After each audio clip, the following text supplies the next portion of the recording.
This lens has become my underdog champion when it comes down to bringing one zoom lens for a compact setup. This is a Sony 20-70 f4, and a lot of people tend to, strive away because of it being an f4 aperture, but today I wanted to see and put it to the test to see how well it would perform in a more pro environment when taking event photos. See, the reason why I wanted to do this is because I took this lens as my one lens for kind of the vlogging type of needs of things for myself in Europe to really keep it on my ZV-E1 for my video needs and some photography when needed.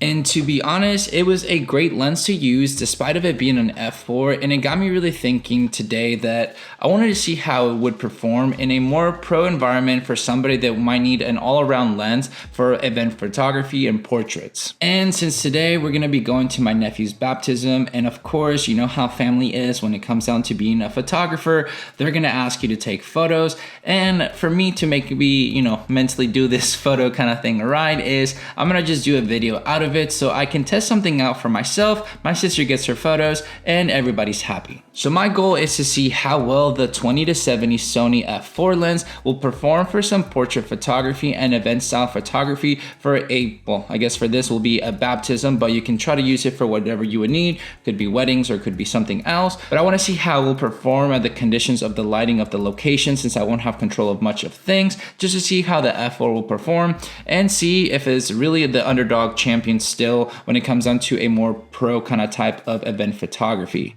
Now that we're here at the church to be able to take some of the photos for the event, my goal is to really just use the lens at its best capabilities. For me, I try to use it with an aperture priority because there's so much light changing around the location that I'm not going to have time to be changing settings on the fly. And I prefer just letting the camera do its thing because these cameras are very smart, especially paired up with the Sony lens and a Sony camera. You get really great autofocus as you've been seeing how it just really captures the person's eye or the face to make sure that everything's nice and focused. The nice part about this is also that you can get the nice focal range of the wide to make sure you get those establishing shots with a little bit more of the environment, but as well gonna zoom in a little bit more to be able to get a little bit more of those detail shots. It's really nice to have that focal range of the 20-70 because you can stay in one spot, capture a little bit more of your surroundings, but also zoom in whenever you need to. And obviously having a camera that has a higher megapixel count like the Sony a7 IV with 33 megapixels, you can get a nice range to crop in when needed. So there's nothing wrong with that. But capturing the moments with this lens is really nice because you get really good fast autofocus for things that are happening around. And sometimes obviously when they're sitting around, making sure that everybody's staying in focus is really nice. Especially dealing with a baby whenever they're just kind of not looking around at the spot, you want to have to act fast and you have to count with the autofocus working great. And this pair up actually worked out a lot nicer than I thought. Despite of it being an f4 lens, you still get the nice shallow depth of field when needed, but you get everybody in focus whenever you have to have everybody focused together.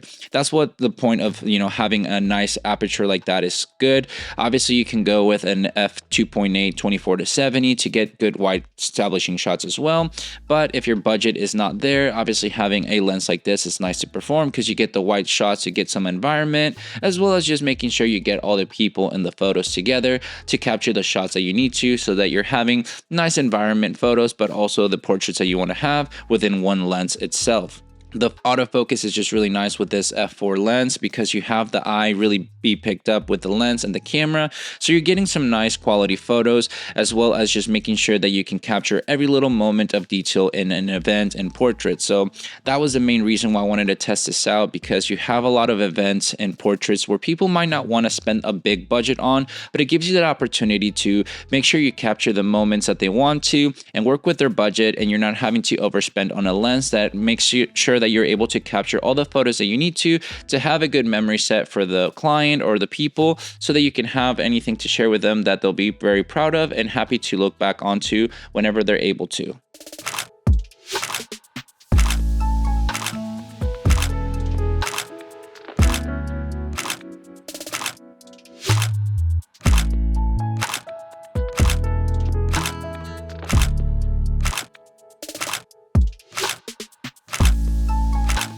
Well, we are back from using the Sony a7 IV with the 20-70 f4 lens for an event / portrait photography shoot that I had to do. I wanted to really test myself with this lens because it was a lens that is fairly affordable when it comes down to a Sony line of lens that has good, customization buttons and everything, but also for the focal range. And despite of it being an f4, it's been one of my favorite lenses that I've owned recently that I use quite a bit when it comes down to a lot of my YouTube videos. When it comes down to photography with this lens, it's a little bit different for the, spec points of what you would want when it comes down to indoor photography. Obviously, with the specs of this being an f4 compared to having a 24-70 that's an f2.8, you have to have some pros and cons with everything. Obviously, a big con with this one is just being an f4, so you're gonna need more light, and depending how the lighting is inside the event, it might not be the most ideal like how it was for me, because we were inside this church, so the lighting itself wasn't that great. They would try to turn on some of the lights that I asked them to, but it still wasn't the most flattering lights ever. I mean, they're not really having that in mind when it comes down to the church, I guess, mainly maybe for the stage area, but that's not where all the things were happening. So that's one of the drawbacks for it. But a big pro when it comes down to this lens is having the good focal range from 20-70, because I'm able to have some nice wide shots to do some establishing shots so that they can have some memories of the location and everything. As well, if there's a big group of people, you can do a little bit of a wider, type of shot, but I can get nice and a little bit closer with the 70 range and the 50 range to have some nice portraits whenever I needed to get a little bit of that compression when it comes down to this lens. For me, obviously, this lens is not the most ideal for these type of situations. That's why I want to see how it would perform, especially because it's for my sister. It wasn't going to be like an actual professional shoot that I had to do. I wasn't going to test it onto a very job or something like that, because I don't like to do that. I like to do with what works, since I'm getting, properly paid for everything. But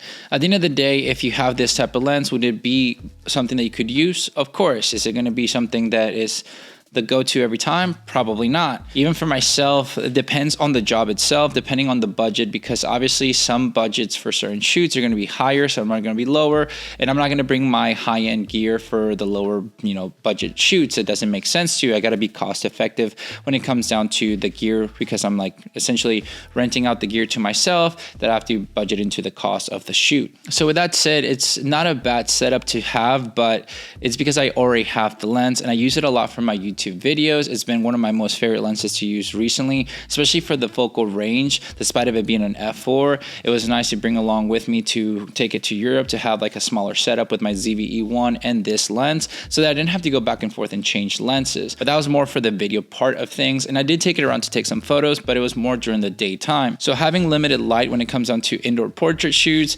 this will probably not be the most ideal, lens for you. You'd probably be better off to getting a 24-70 for whether it's the Sigma or the Sony lens or the 28-75 by Tamron, because they're f2.8. So you let more light, you can have a better shutter speed and not crank up the ISO as much, even though despite with technology improving with these cameras, as well as with the softwares to edit, you can get better clean up images and everything.